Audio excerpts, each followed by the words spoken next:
Hi, this is Stuart Weems and welcome to the Investopoly podcast. My goal is to give you simple, easy to understand strategies, insights and tips to help you master the game of building wealth. And in this episode, I'd like to talk about the 3 things that Paul Nugent taught me about investing in property. Now, Paul Nugent was the co-owner of Wakelin Property Advisory, a Melbourne-based buyer's agency. And my business, Pro Solution Private Clients, has worked very closely with Wakelin Property Advisory for when we have clients that want to invest in property in Melbourne for probably around 15 years. And so about 14 years ago, I met Paul. He was the co-owner of that buyer's agency, and he'd been a buyer's agent for 20 years or so. Unfortunately, Paul passed away on the 19th of November this year, and he was an absolute true gentleman with an encyclopaedic knowledge of the Melbourne property market, and whilst I never would ever dare say it to his face, he had a great sense of humour as well. So he was really enjoyable to work with. And I guess over the last couple of weeks, I've been sort of reflecting on our interactions, our conversations, and the clients that we worked on, the presentations that we did together, which were numerous. And I really appreciate, obviously from a personal interaction level, our relationship and friendship that we fostered over that time, but also, the sharing of knowledge, and obviously with Paul's passing, a lot of knowledge goes with him. Anyway, so I was reflecting upon that, and I was sort of thinking, well, what are the 3 things that Paul really taught me about investing in property?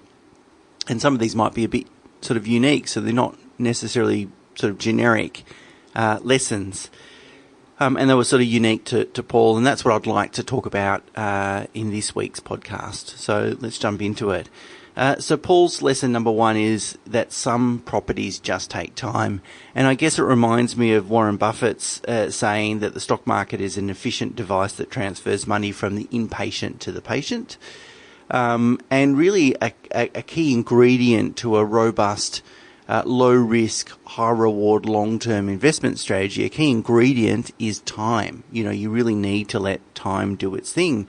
But you also need to have the patience to entrust that the fundamentals of investment will actually shine through in the long run, and that's quite difficult to do if you buy an asset that is ostensibly a fantastic quality asset but doesn't perform in the short run, and even in the medium term it doesn't perform, and it really tests an investor's patience.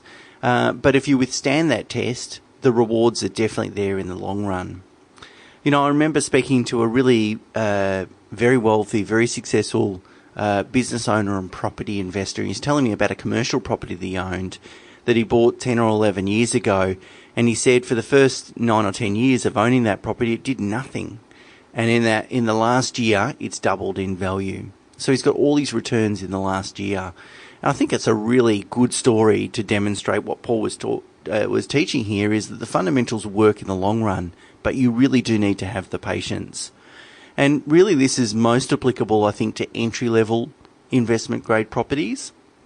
So, if you buy something that's has a very strong land value component, a house in a prime suburb like Hawthorn in Melbourne, for example, you probably don't need to have too much patience. That thing will probably work pretty quickly in terms of start delivering returns relatively quickly.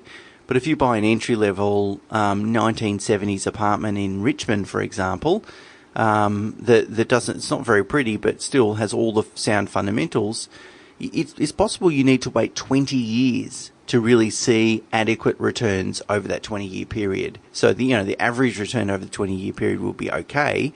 It might be that for the first 15 years the return is very ordinary, and you get all the return in the last 5 years, and that's what sort of Paul was sort of talking about.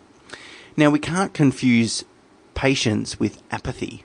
We must absolutely review the performance of properties, but most importantly, I think we must review the fundamentals with the property so that we can become absolutely certain that we've got a quality asset. If we've got a quality asset, close your eyes. You don't even have to cross your fingers. Close your eyes. It will work. Just don't focus on the returns. The returns will come if you're patient enough.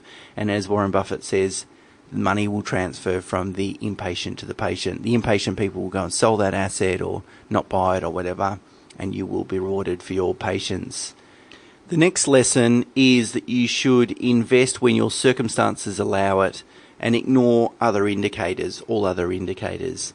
And this is probably, really insightful advice, particularly in this market where there's a lot of negativity around property and property investment and so forth.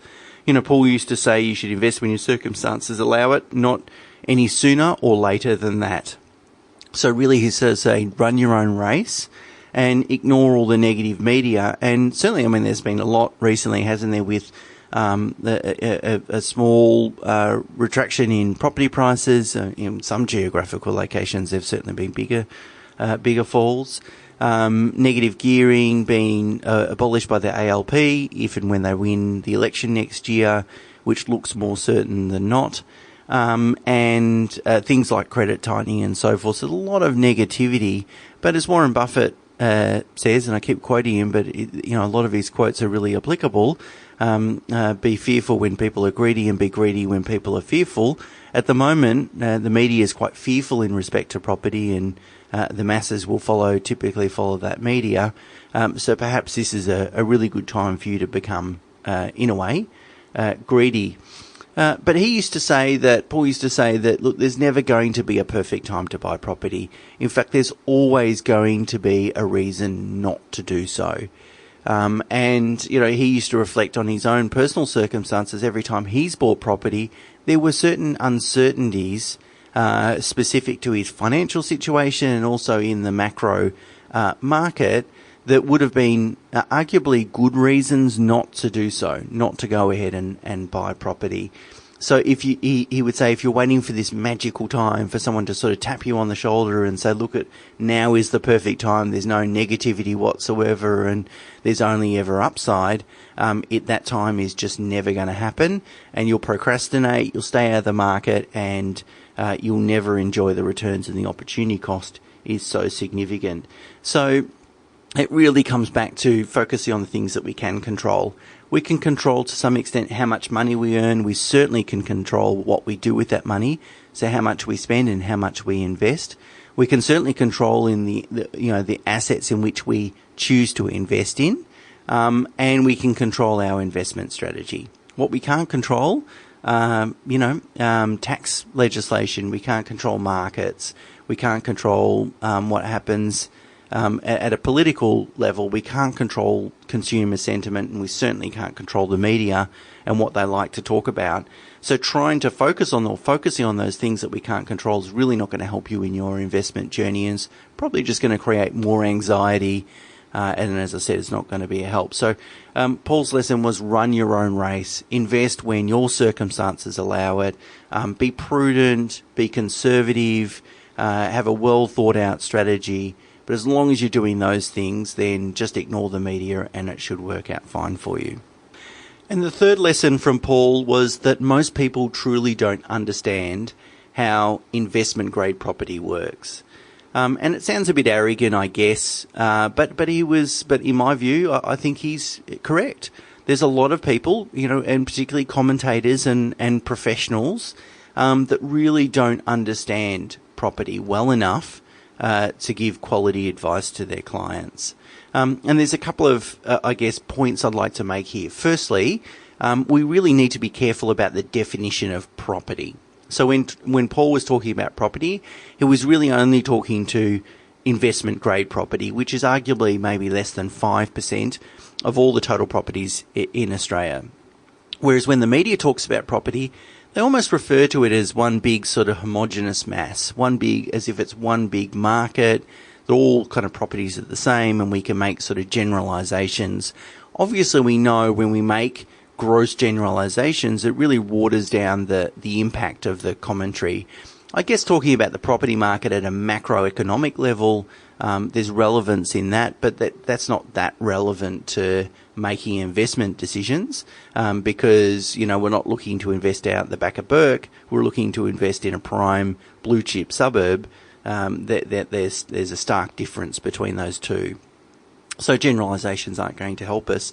And so when you read commentary or listen to commentary in the media, you need to ask yourself, are they talking about property generically, or are they talking about investment grade property?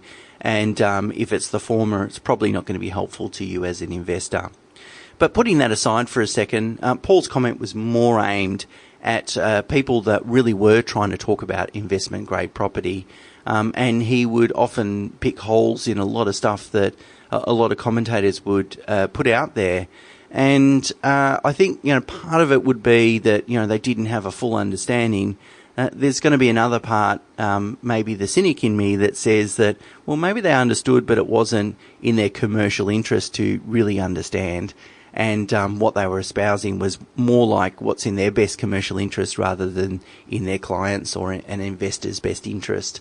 But the key thing from this learning, from my perspective, is be very, very careful who you listen to. And there's some great people out there, really knowledgeable people in the property and investment space that I have a lot of time for, that I listen to. But you have to be very, very picky and really understand and really appreciate, does this person know what they're talking about? And I think there's no substitute for experience. So, knowledge is great, but experience really tells you how and when to apply that knowledge. So when I look to whether to follow someone, I ask two questions. Do they eat their own cooking? So, have they built wealth using property? Are they doing what they say they're doing, or are they just talking about it? And secondly, how long have they been doing it for? People that have been doing it for many decades have seen many cycles, many situations, thousands of clients and good and bad properties, and you can't really ever replicate that experience other than doing those number of years. So there you have it. There's 3 lessons from Paul. Look, I hope you get a lot out of that. I certainly will miss our interactions, conversations, and jokes and so forth. So I'm forever thankful in Paul passing on that knowledge to me, and I hope me passing on to you really benefits you a lot. So that's it for now. Until next week. Bye for now.